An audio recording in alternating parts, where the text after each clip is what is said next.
Olá, nós vamos falar sobre criançadas agora. Nós vamos trabalhar as teorias psicogenéticas, falar do Piaget, falar do Vygotsky, falar do Vallon. Então, dá uma respiradinha, porque eu sei que você já está cansado de gremlins na sua vida e nós vamos falar sobre eles agora. Teorias psicogenéticas.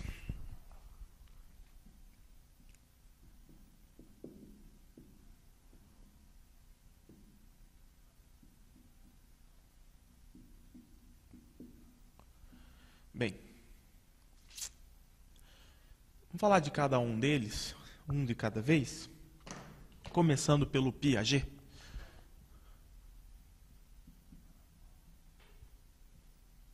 Então, um dos autores que mais cai em provas, né, Piaget, e a gente tem aí alguns pontos importantes do Piaget para nós trabalharmos. E o primeiro, para a gente começar a falar do Piaget, o primeiro ponto importante é o seguinte: para nós compreendermos o indivíduo, gente, não adianta simplesmente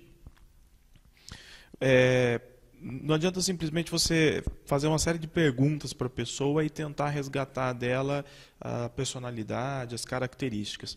Para compreender o indivíduo, a gente precisa analisar o quê? A gente precisa analisar o fator social, né? Então, o espaço social em que a pessoa vive é fundamental. Na verdade, esse espaço social que faz com que o brasileiro seja brasileiro, o japonês seja japonês, o europeu seja europeu. Porque dependendo do espaço que eu tenho, dependendo do espaço social, nós temos diferenças culturais, de símbolos, de identidade, e as pessoas se moldam a isso. Então é óbvio que se eu comparar, por exemplo, uma criança que está se desenvolvendo, que está crescendo num ambiente violento, aquela violência toda, ela passa a ser normal para essa criança.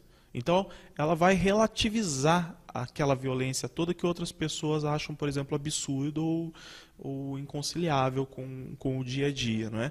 Então, esse espaço social está ligado também ao que a gente vai chamar aí de contexto, né? Contexto social. Então, se eu quero conhecer o indivíduo, eu preciso analisar qual é o contexto ou espaço social no qual ele vive. Desenvolvimento intelectual.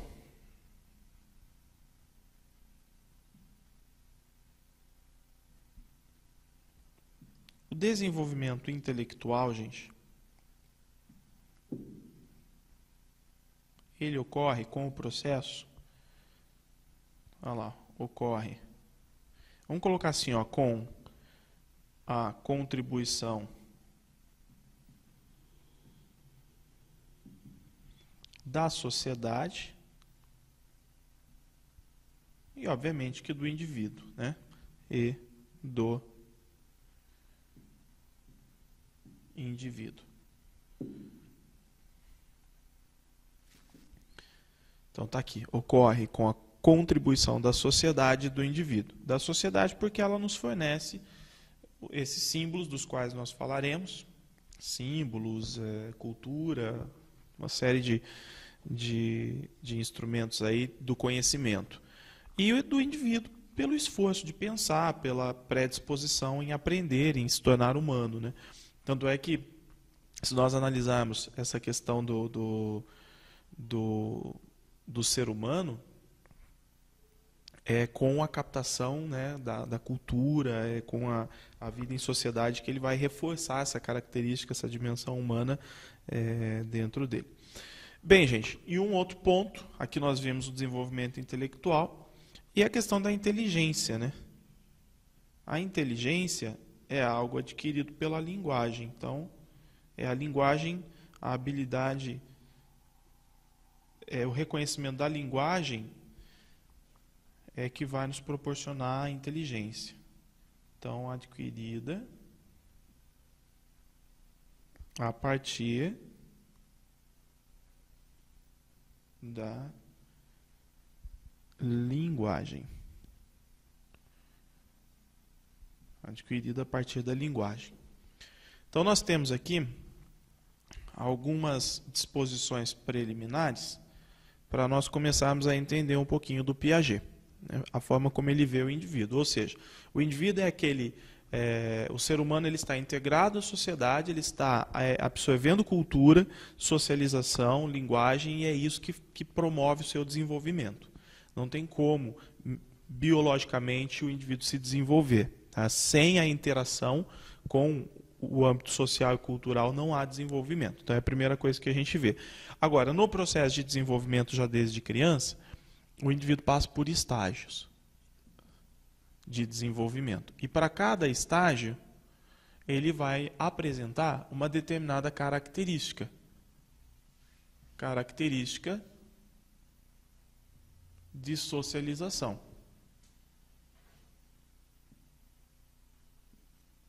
Então, para cada estágio, ele apresenta uma característica de socialização. Então, vamos lá. Estágio de 0 a 2 anos. De 0 a 2 anos, esse estágio vai ser chamado pelo Piaget de estágio sensório-motor. Esse estágio sensório-motor, gente, veja, de 0 a 2 anos. Ou seja, a única coisa que a criança está desenvolvendo é a sua inteligência individual, básica, mínima. É se reconhecendo como um ser humano que terá capacidade de aprender. Então, ele está limitado à inteligência. Na verdade, é uma expectativa, né, de inteligência individual. Está começando a se moldar, individual. Mas não há socialização alguma, tá? Sem socialização. Tanto é que a criança, até ela e a mãe, nesse primeiro momento, ela acha que é a mesma coisa, que são a mesma pessoa. Não há um reconhecimento de espaço, não há qualquer tipo de socialização ou estágio de socialização. Tudo bem? Bem, tá feio isso aqui, né? Vou tirar. Põe um pouquinho de azul na nossa vida. Então, a inteligência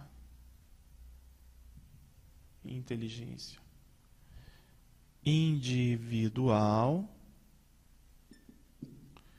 e sem socialização. Bem, outro estágio. Então, de 2 a 7 anos, aí a criança já vai passar por um outro estágio, que é um estágio pré-operatório. Tá? Então, o estágio pré-operatório. Nesse estágio pré-operatório, o que prevalece na criança? O egocentrismo.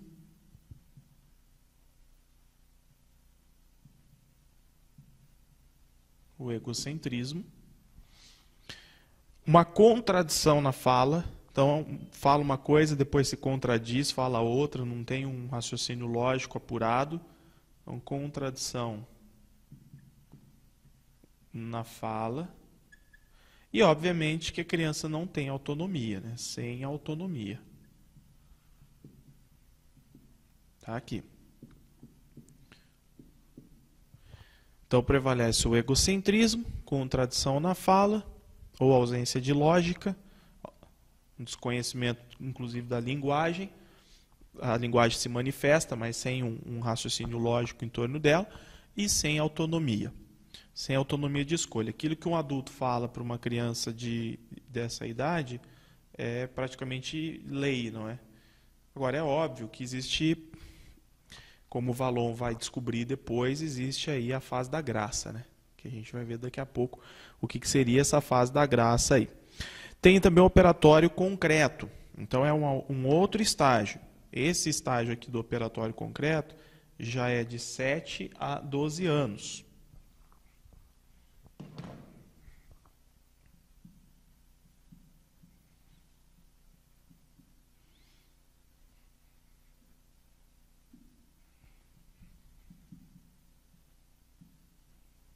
E nesse operatório concreto, quais são as características que nós vamos perceber aqui já desse estágio, né, da criança para o último estágio de criança, para o início da adolescência. Primeiro, a questão da personalidade já vai começar a aparecer, a personalidade, início já da formação da personalidade, e também as trocas.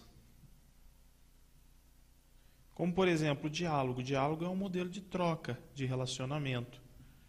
Então já é possível dialogar de forma sistêmica e sistemática com um adolescente ali, uma criança de 7 a 12 anos. Por quê? Porque ela está iniciando a aquisição da sua personalidade e as trocas aqui, que são as trocas intelectuais, exemplo, diálogos, elas já são possíveis. Aí a gente tem o caso, por exemplo, né, do superdotado. O superdotado, ele, nessa idade aqui em que a criança está iniciando, né, a construção da sua personalidade, diante de uma criança superdotada, você percebe que ele é praticamente um adulto em miniatura, né? Conversa com uma maturidade enorme e é visivelmente o estágio avançado, muito mais avançado do que outras crianças normais, ele é muito visível. A diferenciação é enorme, né? E depois, gente, pós 12 anos, até a vida adulta, aí a gente tem o estágio operatório formal. Operatório formal. O que seria o estágio operatório formal? Então, nesse estágio operatório formal, o que a gente tem de mais interessante aqui é a consolidação da personalidade. Então, a consolidação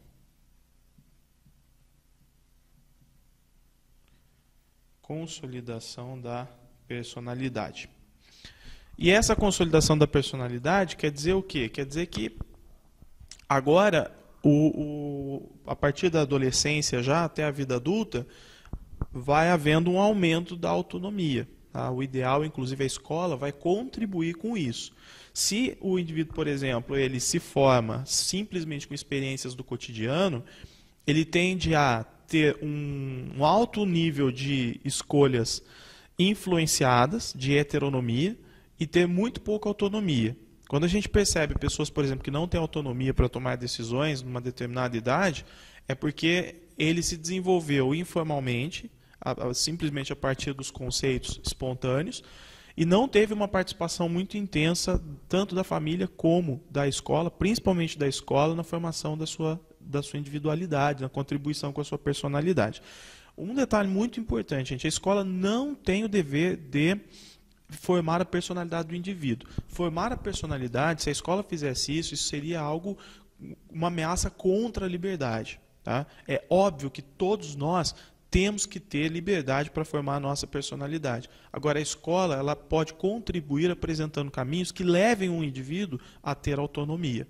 Tá? Porque a heteronomia ela não é algo desejável no nosso sistema educacional. O desejável é que, ao sair da escola básica, da educação básica, o indivíduo tem autonomia para então poder aprender, viver em sociedade e constituir vida própria. Bem, quando a gente fala de personalidade, vamos colocar como uma observação aqui, porque o Piaget ele fala algo muito interessante sobre a personalidade. O que é ter personalidade? A personalidade, na verdade, gente, é uma submissão. Ó. Então, a personalidade é a submissão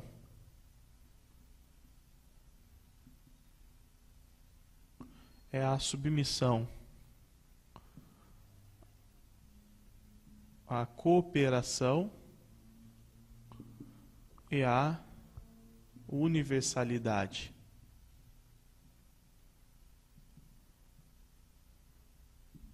Então, a personalidade ela também não pode ser egocêntrica, né?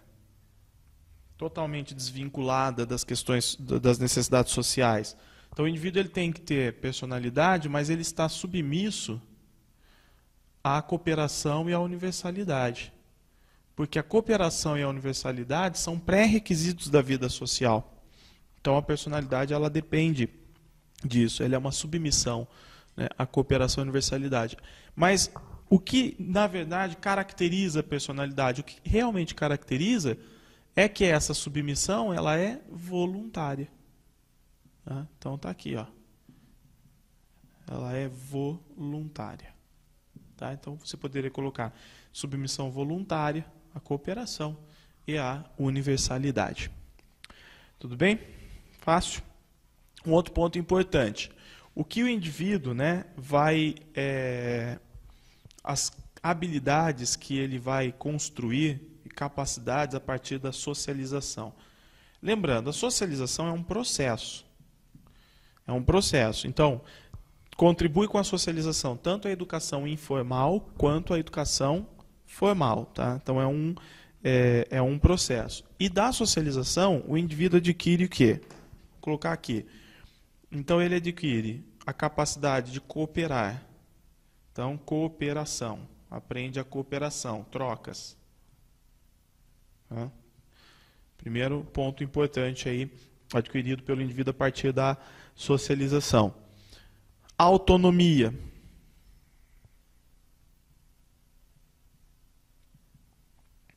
Tá lá. Também fruto da socialização, o que para o Piaget é algo extremamente necessário, né? Aí a gente tem, ó, compreensão e resolução de conflitos. Então, a capacidade do indivíduo compreender e resolver conflitos. E, obviamente, o famoso saber fazer, né? A aquisição de competências. Aquisição de competências. Beleza? Então, a socialização ela é importante porque ela promove isso aqui ao indivíduo. Né? Ela promove justamente isso aqui ao indivíduo. Agora, vejam o seguinte, existe aqui uma dimensão ética. Né? Então, quando a gente fala de ética para o Piaget, ela é uma perspectiva sob a qual nós devemos compreender a socialização. Então, quando eu falo de socialização, eu tenho que compreendê-la sob uma perspectiva ética. Por quê? Porque a socialização na perspectiva ética significa respeito à igualdade, significa respeito à liberdade, respeito à diversidade, aos direitos humanos,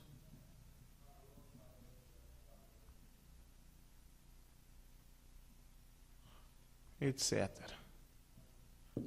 Tá? Então, a socialização deve ser compreendida sob uma perspectiva ética, que é também um ensinamento que vem também isso do Piaget. E uma coisa interessante, né? Conforme para o indivíduo se desenvolver, se socializar e realmente progredir, o que contribui com isso no âmbito político é a democracia. Então, sociedades que não são democráticas, elas impedem o desenvolvimento. Elas não impedem, mas elas contribuem com uma certa dificuldade de desenvolvimento do indivíduo, visto que a liberdade é fator essencial. Né? Tanto é que lá na LDB, para o nosso sistema de educação, a gente fala liberdade de ensino. Então, o indivíduo a escola tem que ser livre para ensinar, o professor também, e o aluno tem que ser livre para aprender. Então, quando a gente fala de liberdade, a gente fala em todos os sentidos. Sociedades democráticas, elas são sociedades que contribuem com o desenvolvimento, com a socialização, com o progresso individual do ser humano. Tá bom? Vamos dar uma olhada aqui agora, gente, no Vygotsky. Então, visto isso, analisado aí o Piaget, a gente vai dar uma estudada no Vygotsky.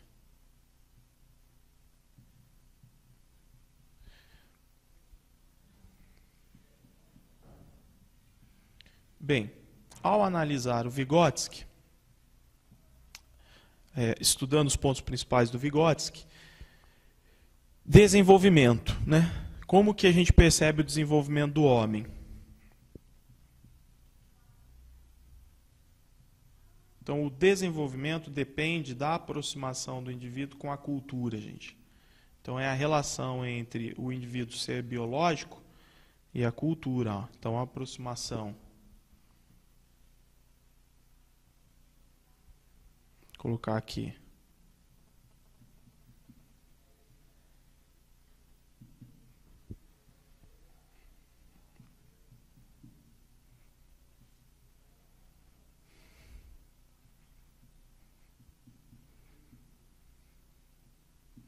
Aproximação entre homem e cultura. Tá? Então, o desenvolvimento ocorre a partir dessa relação aí. Agora, isso acaba sendo um pouco mais complexo, porque quando a gente fala de cultura, aliás, gente, o correto seria até nós colocarmos a aproximação entre homem, cultura e homens, né? Porque é na relação dos homens com os próprios homens que nós fortalecemos nossa condição de ser humano. Acontece que a manifestação aqui, ela será cultural. Ela será cultural. Bem, quando eu falo de cultura, gente, a cultura ela é fundamental para o desenvolvimento do indivíduo, não simplesmente do ponto de vista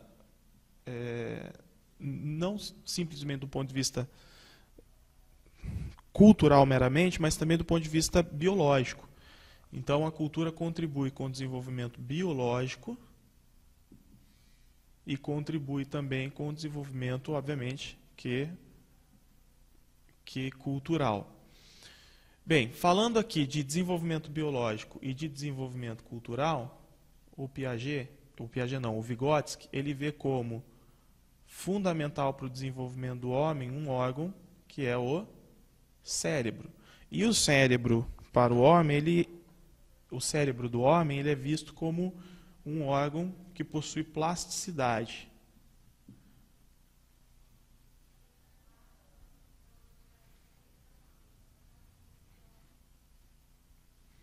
Por quê, gente? Porque o cérebro, ele possui uma estrutura herdada,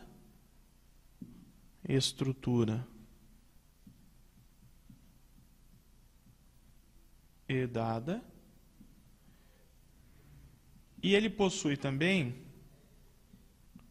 uma estrutura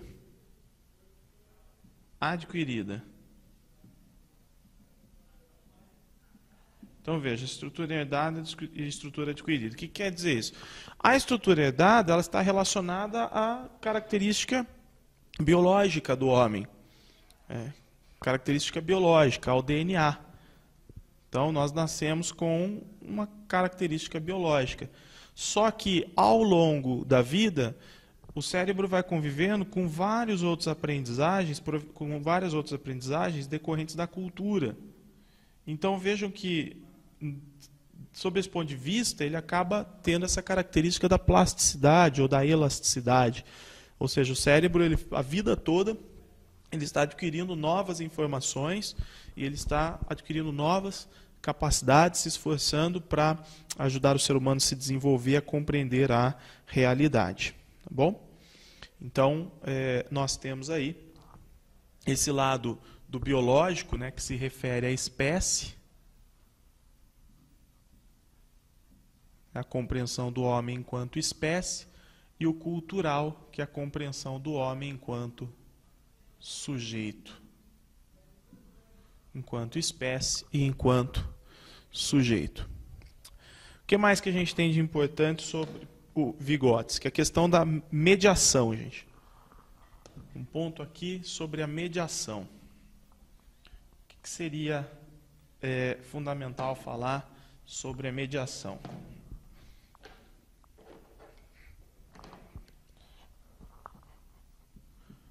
Então vamos dar uma analisada nesse esquema aqui, ó.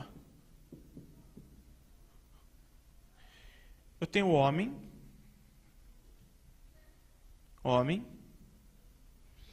Aí aqui a gente tem a sociedade, né, aquele espaço constituído de símbolos, que é o contexto sociocultural. contexto sociocultural.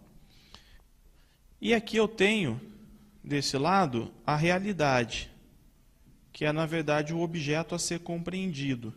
Vou colocar aqui, ó, objeto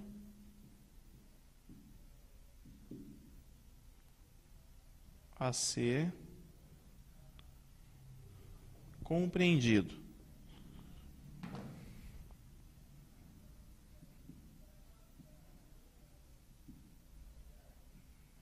Tá aqui.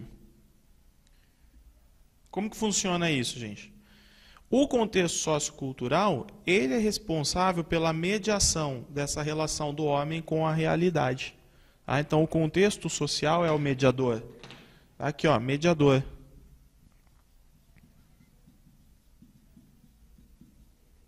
Dessa relação entre homem e objeto, entre sujeito e objeto.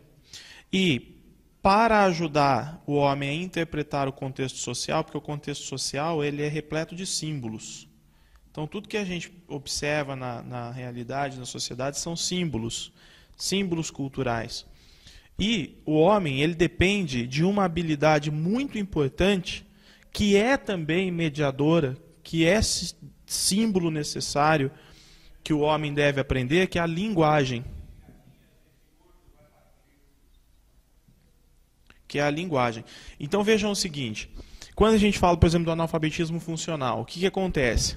O analfabetismo funcional, ele acaba sendo um problema muito sério para o indivíduo, porque apesar dele ter a ideia, a noção de que ele sabe ler e escrever, quando ele começa, por exemplo, a observar os fatos, a observar a realidade, a se deparar com esses símbolos culturais aqui, ele não consegue compreendê-los. Ele não consegue, por exemplo, ler um jornal e compreender a informação. Ele não tem criticidade suficiente para se posicionar naquele determinado espaço sociopolítico que ele vive, porque esses símbolos acabam sendo estranhos a ele e, para interpretá-los, ele precisa da linguagem, ele precisa de uma habilidade adquirida culturalmente, que é a linguagem. Tá? Então, o contexto sociocultural, os símbolos existentes na sociedade, isso ligado à linguagem, são mediadores da relação entre homem e a realidade, que é o objeto a ser compreendido. Então, vejam a importância que o Vygotsky dá. Vale nós dizemos em outras palavras.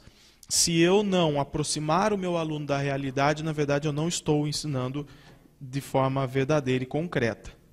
Eu estou simplesmente passando uma expectativa cultural para ele que se limita meramente a reter informação, mas sem uma compreensão da realidade. Bem, o que mais que nós temos que ver do Vygotsky? Uma coisa muito legal que se chama operação dos sistemas simbólicos. Operação dos sistemas simbólicos. Então, o que são os sistemas simbólicos? Sistemas simbólicos são, na verdade, as instituições, as linguagens, a cultura, tudo aquilo que é criado pelo homem.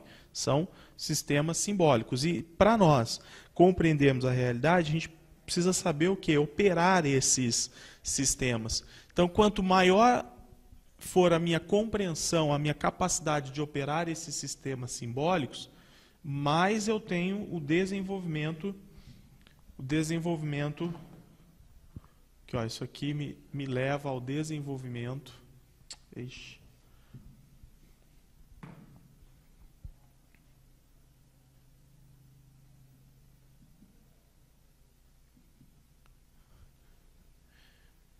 Desenvolvimento do raciocínio, da capacidade de pensar, da capacidade, gente, de reconhecer.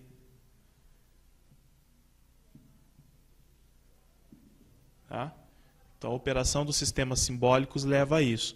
E conforme eu vou ampliando, né, desenvolvendo cada vez mais o raciocínio a leitura, a capacidade de pensar, a capacidade de reconhecer aquilo que está diante de mim, ou seja, a capacidade de realizar abstrações e generalizações. Ó.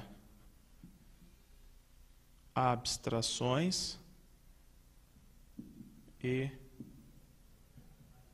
generalizações.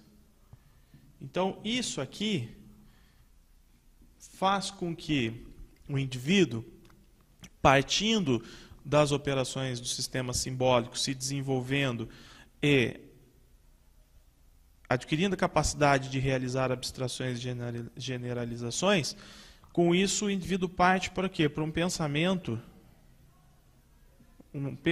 superior, uma capacidade superior de compreensão da realidade. É, na verdade, o quê? É um salto psicológico, ampliação da capacidade de aprender.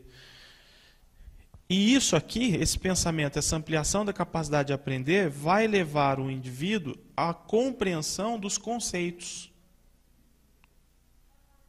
Então, quanto maior for a minha capacidade de abstrair e de aprender, mais facilmente eu vou aprender os conceitos, que na verdade os conceitos são criados pela própria sociedade, ó. São criados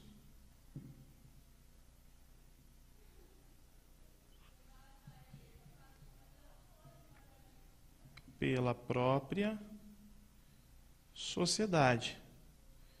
Então, por exemplo, conceito de política, conceito de democracia, conceito de angústia, conceito de amor, existe uma sobrecarga histórica de significados, de exemplos em torno desses conceitos. E, obviamente, que ele se torna complexo. Conforme o indivíduo se desenvolve, os conceitos vão se tornando mais complexos justamente por causa dessa carga histórica que ele carrega. Então, a sociedade desenvolve, cria, né, os conceitos. Esses conceitos aqui, eles têm origem na cultura, né? Se eles são produzidos historicamente, então a origem deles está aqui, na sociedade, na cultura. E cabe ao indivíduo o quê? Cabe ao indivíduo se desenvolver para compreendê-los. O que nós temos num país como o Brasil e numa sociedade, por exemplo, como da América Latina, é uma série de pessoas que não conseguem se desenvolver para compreender determinados conceitos que são elaborados e reproduzidos simplesmente pela elite. Quando a gente fala, por exemplo, de economia e política, é muito difícil a classe média ou as classes mais baixas compreender o verdadeiro significado da política que se exerce no nosso país. Por isso que as nossas reivindicações são genéricas. Né? A gente fala assim, mas a população, quando vai reivindicar politicamente, ela faz reivindicações genéricas. É justamente por causa disso, pela dificuldade de se compreender a realidade que existe por trás desse maniqueísmo político, social que é nos colocado, né? que prevalece na sociedade. E aí esse conceito, gente, ele pode ser adquirido, né, espontaneamente. Então eu posso adquirir conceitos espontaneamente.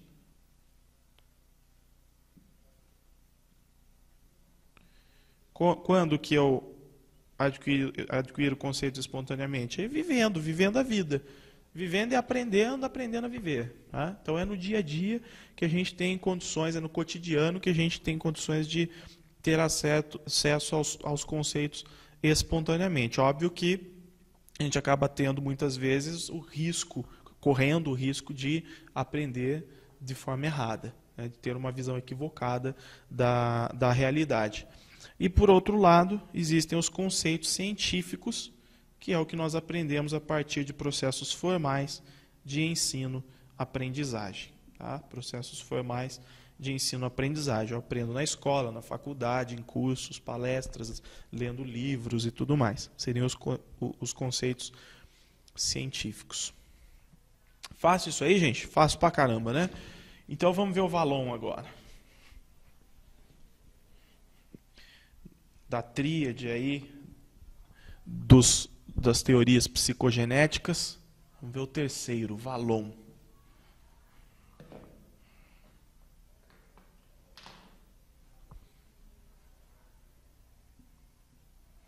O Vallon, pessoal, ele possui uma base marxista aqui para compreender o homem, as ideias, a cultura. Então, o homem ele está em constante transformação para o Vallon, com base, o pessoal da filosofia e da história aí acaba compreendendo isso muito bem, né? Com base no materialismo dialético, de que constantemente nós superamos as realidades propostas, né? Ou seja, é o processo constante, tese, antítese e síntese. E o ser humano ele está em constante transformação. Então, o que acontece? O ser humano é, na verdade, uma estrutura orgânica, diga-se, veja, leia-se aqui, biológica, né? Então, ele é uma estrutura orgânica que se relaciona com a cultura. Tá? Então, é uma estrutura orgânica que se relaciona com a cultura. Beleza? Tranquilo, né? Bem, vimos então que há essa influência do materialismo dialético, né, do movimento. Então vejam o seguinte, que o Vallon ainda vai nos ensinar que o homem ele se desenvolve a partir, né, do ato motor. Então nós desenvolvemos a partir do ato motor. Então vamos colocar aqui, ó, fase inicial de desenvolvimento. Então o indivíduo ele começa a conhecer as coisas a partir do ato motor. Mas, conforme a idade vai passando, ele vai concentrando,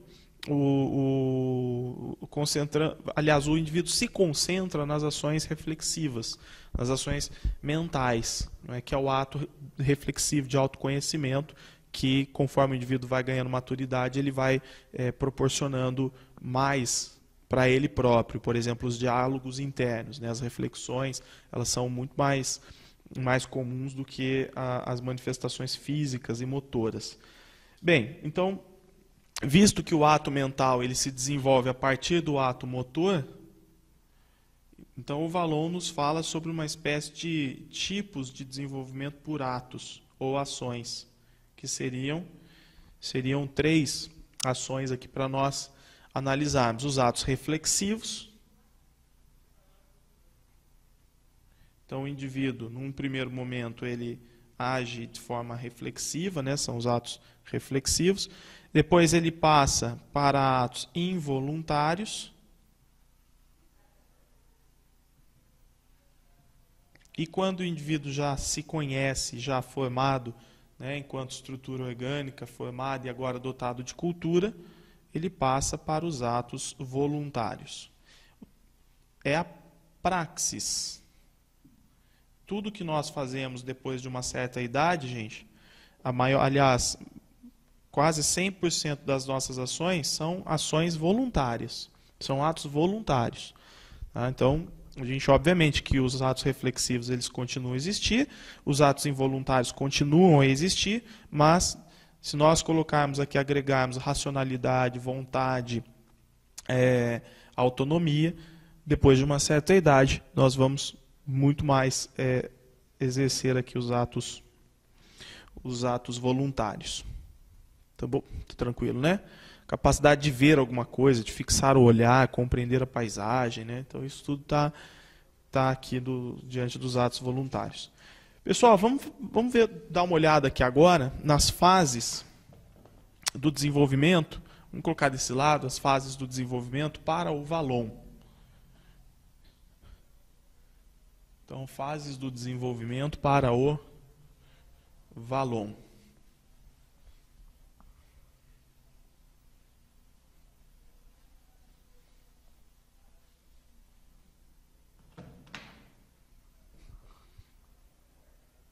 Continuando aqui, né? Vallon, fases do desenvolvimento. São 5 fases.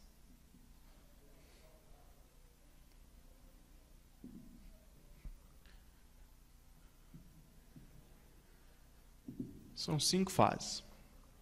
A primeira fase, gente, é a fase impulsiva emocional. Tá? Então, a primeira, coloquem aí. Impulsivo emocional de 0 a 1 aninho. A segunda fase é a fase sensório-motor.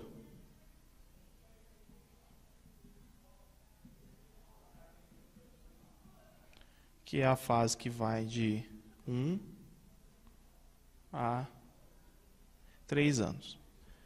Vamos colocar aqui como se fosse uma tabelinha, né? A terceira fase, que já é a fase do personalismo.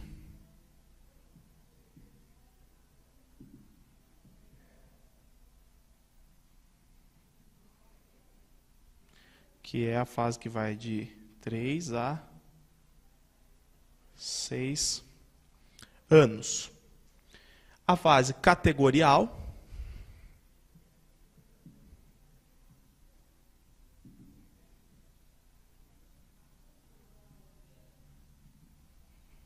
que agora é de 6 a 11 anos, e a fase da puberdade.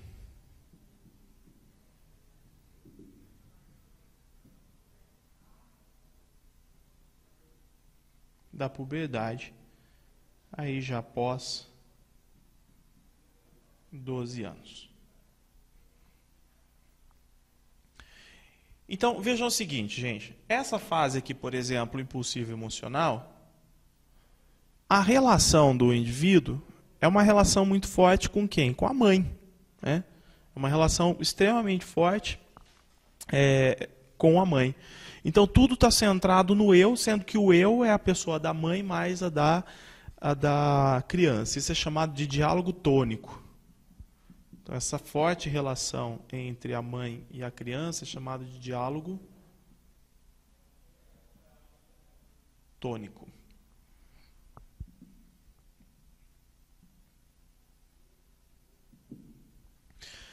Fase sensório-motor.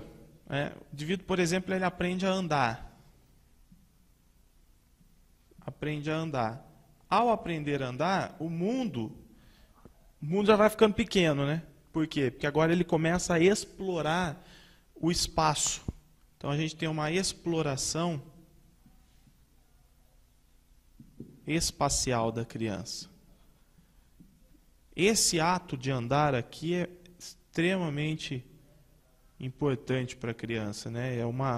É realmente um descobrimento muito significativo, por causa dessa característica de conceder um mínimo de autonomia para que ela possa promover, se deparar com essa exploração espacial aqui, né? Com a exploração da realidade, conhecer sozinha determinados espaços. Por mais que esse espaço seja o próprio quarto, a própria casa, o apartamento de 3, 4 cômodos, isso para a criança já é muito significativo. A gente sempre tem aquela noção de quando nós somos crianças, né, que você conhece um determinado lugar, parecia que aquele lugar era grande, o muro era alto, quando você volta tudo é pequeno, tudo é simplório. Então é um momento que ele fica, né, na memória, e ele, na verdade, ocorreu ali mais ou menos de 1 a 3 anos. Isso para o Vallon, né?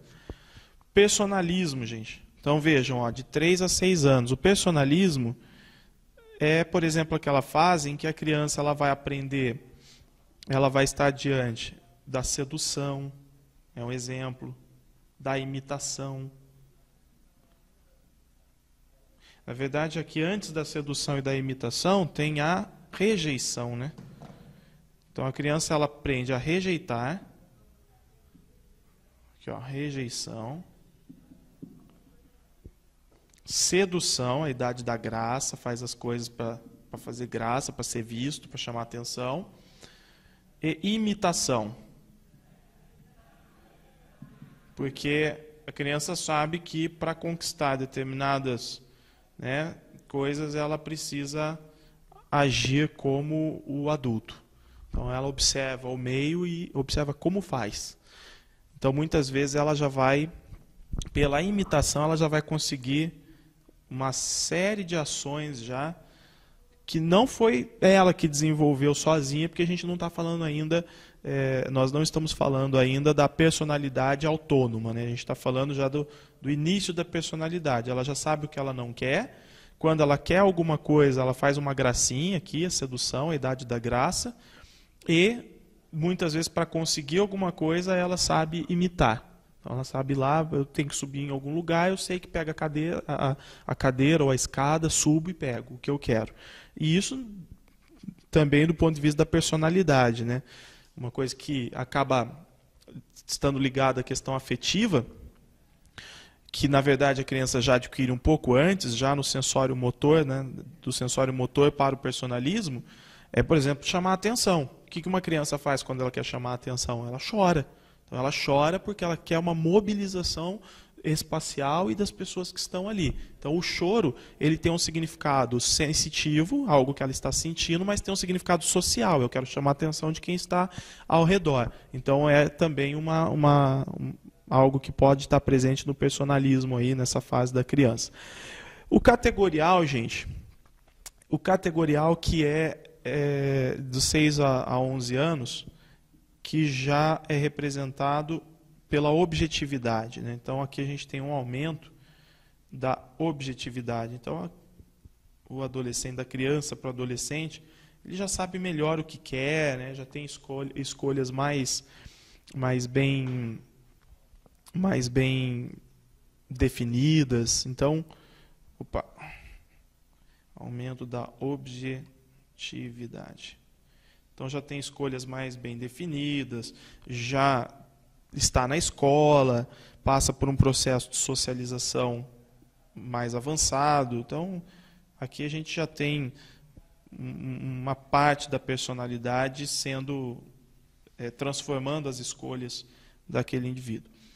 E a puberdade, que é tão questionada do ponto de vista da sexualidade, né? A gente normalmente fala da puberdade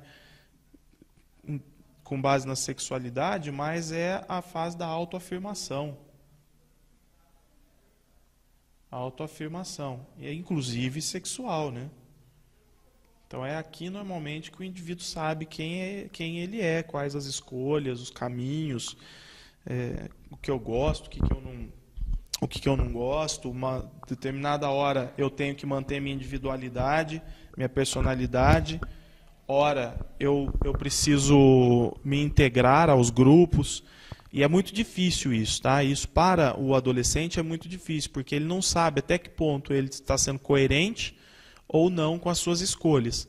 Então, enquanto adolescente, eu ser eu mesmo é complicado, porque eu estou vendo um universo de complexo, heterogêneo de pessoas, de personalidades que são diferentes da minha. Eu não sei se a minha é a correta. E, por outro lado, eu preciso me integrar também e criar a minha própria personalidade. Então, é uma fase da puberdade que realmente o adolescente traz muitos conflitos, até existenciais, porque é natural da sua fase psicológica. Tá bom?